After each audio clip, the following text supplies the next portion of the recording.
Good afternoon এইস কিচেনের বন্ধুরা, আজ আমি বানাবো ম্যাঙ্গো শ্রীকান্ত।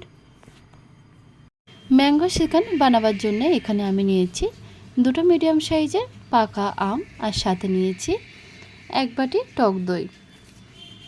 শ্রীকান্তের টক দইটা জল ঝরিয়ে একদম টাইট করে নিতে হবে, অর্থাৎ ভারী কিছু চাপা দিয়ে ফ্রিজের মধ্যে 6 থেকে 7 ঘন্টা রেখে দিলে এরকম টাইট টক দই পাওয়া যাবে।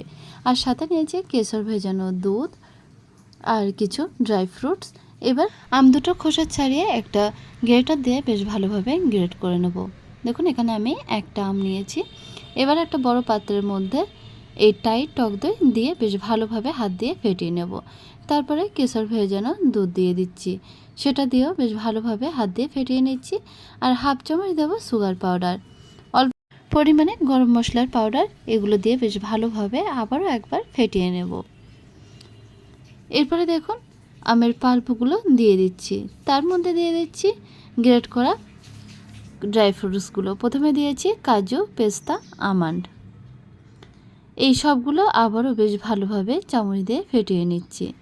দেখুন এরকম একটা কালার চলে এসে এবার ফ্রিজে রেখে দেবো আধা ঘন্টা থেকে 40 মিনিট। নর্মাল ফ্রিজে ঢাকনা দিয়ে রেখে দিয়েছিলাম আধা ঘন্টা থেকে 40 মিনিট। দেখুন 40 মিনিট পরে একদম পারফেক্ট ম্যাঙ্গো শ্রীকান্ত তৈরি হয়ে গেছে।